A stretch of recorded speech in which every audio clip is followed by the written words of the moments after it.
Ted did not take well to being an instructor. Neither did he particularly see eye to eye with the OTU's commanding officer, Wallace Digger Kyle.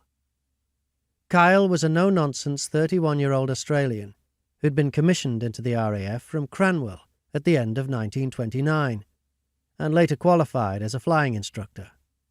At the beginning of the war, he'd been in command of 139 Squadron, so knew all about flying Blenheims and the dangers involved.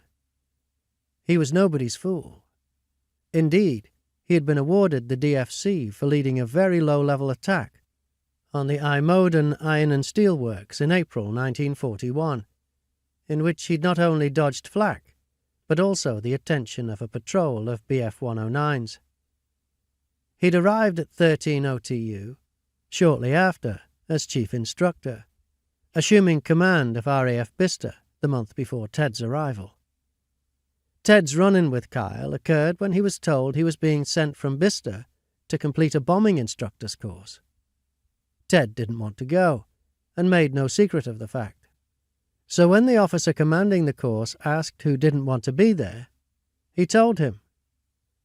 We made a deal. He said that if after the first half of the course I still felt the same way, that he would send me back. So, halfway through the course, I went back to him, and he said, "A deal's a deal," and I returned to Bicester. On his return, he was immediately sent for by his boss. Kyle was not best pleased, and felt Ted needed putting in his place. He said, "Who do you think you are? And didn't I know there was a war on?" etc. I wanted to point out that the whole purpose of avoiding training was that I wanted to get back to the war, but thought better of it.